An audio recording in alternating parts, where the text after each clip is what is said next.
got shot that night. Johnson, Jarvis City Johnson, he got skinny, got chased up the street. Chief Keef and Lil Durk both came up repping the Black Disciples in Chicago and shared many of the same friends. So people often wonder why they ended up in a serious beef instead of working together for City. This is the story of how they went from close allies to rivals. Chief Keef grew up in O Block and knew from a young age that he wanted to make music.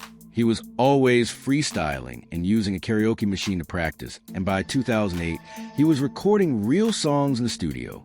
At that time, the Chicago rap scene was not getting much attention, and Keef was not making industry money. He had been affiliated with the bade since childhood, and in 2011, he caught a charge for firing a shot from inside his car.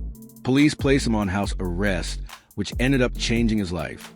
While stuck at home, he focused on music and started uploading videos to YouTube. Everything changed when he dropped a video for I Don't Like, which exploded online and helped launch drill music into the mainstream.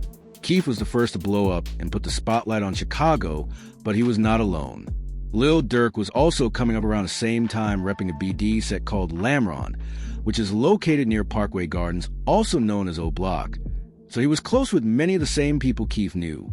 Durk originally wanted to play basketball, but after that dream faded, he turned to music. He had been in the streets since he was very young, which gave him plenty of real-life experiences to rap about.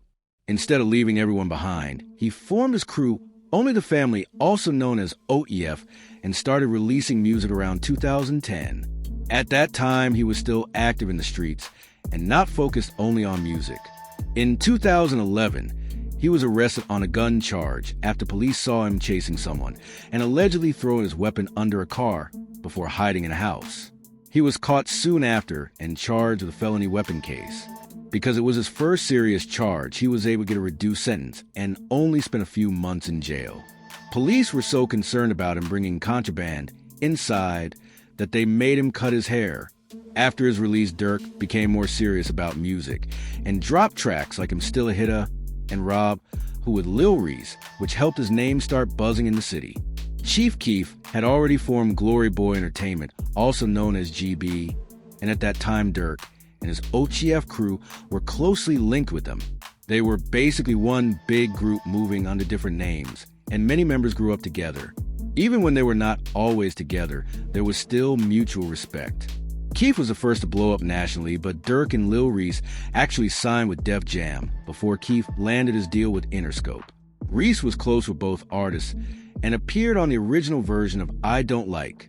What many fans forget is that these rappers were deeply involved in real street conflicts. The song that helped Durk gain attention also tied into an intense gang war. The Black Disciples were already at war with the Gangsta Disciples, and Durk and Reese were allegedly involved in shootings against rival sets. Reports claim that months before Durk gun charge, he and Reese allegedly fired on members of the STLEBT set. Although the charges were later dropped, Reese later hinted in interviews that they were involved, which showed how closely the music and street life were connected at the time. I was going back. The nigga ball out, check the nigga Durk like you bitch ass nigga. I heard you saying something about the chain. And then next thing you know, Reese like, nigga, what that chain that on BD? Jump over there and choke him. But Reese told Cam Capone News. There was a rumor that you choked him out in the club or something back in the day. That shit fake. That shit false. That shit came from a hating ass out.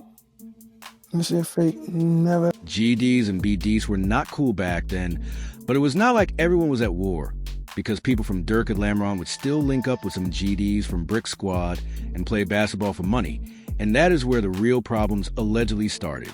According to reports, a fight broke out over a game, and both sides began taking shots at each other on social media. It probably would have faded away, but things escalated when Durk dropped the track Less Anthem and took the disrespect to another level. On the song, he called out Brick Squad and their allies from Wuggo World, which added fuel to fire. A GD rapper from Brick Squad named Lil Jojo heard the song and decided to respond by dropping a track called BDK. Durk had taken shots at GD sets before, but Jojo went much further by name-dropping Durk and calling out every BD in the city. Ironically, Jojo and Durk actually knew each other from back in the day and did not have personal issues, but Jojo putting pressure on one of the biggest gangs in Chicago turned out to be a deadly mistake. not long after he was tragically shot and killed after allegedly revealing his location on Twitter.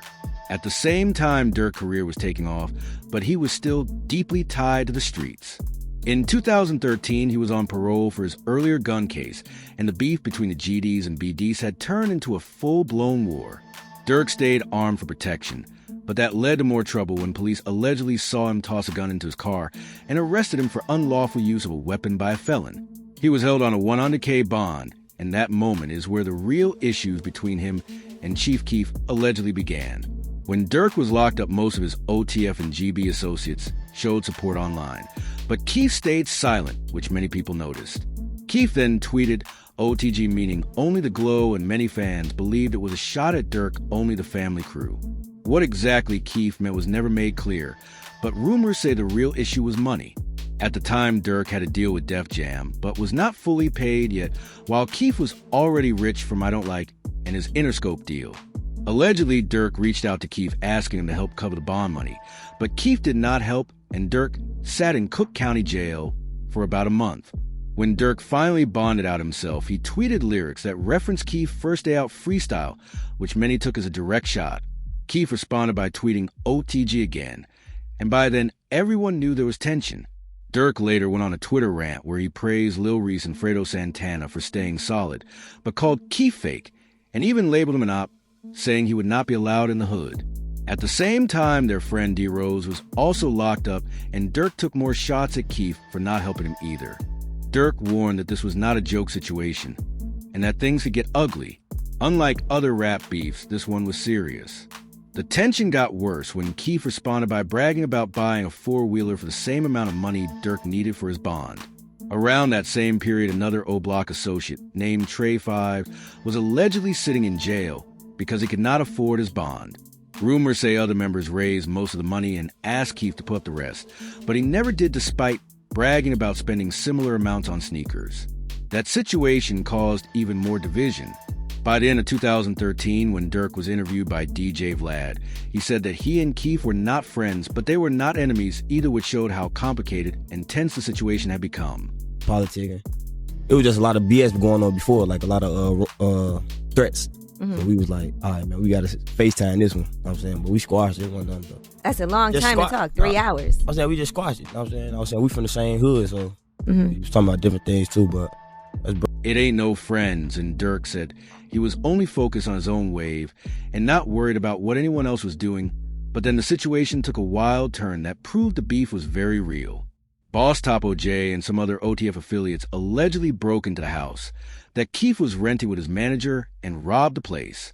They took jewelry, clothes, and allegedly even random items like deodorant and Keef daughter diapers. Nobody knows exactly what happened, but Keef reportedly showed up in the middle of the robbery, and Boss Top snatched his chain. During the chaos, one of Keef's homies got shot, but survived. The OTF guys and allegedly stole Keef's car and drove off. Keef's ex-manager reportedly called the police while the robbery was happening, but when officers arrived, nobody cooperated or gave statements. A few months later, Keef called Boss Top out publicly for switching sides and robbing him. Around the same time, Keef also accused Young Chop, the producer behind I Don't Like, of stealing from him. Things escalated further when Durk and THF Bezu posted a video flexing a chain they allegedly took from GB Capo before Keef's house was robbed. Not long after, Keef homie Ball Out allegedly had his chain snatched following a fight between OTF and GB members. A man named Mubu Crump later claimed that Lil Reese believed Durk was behind the incident and confronted him violently inside a club.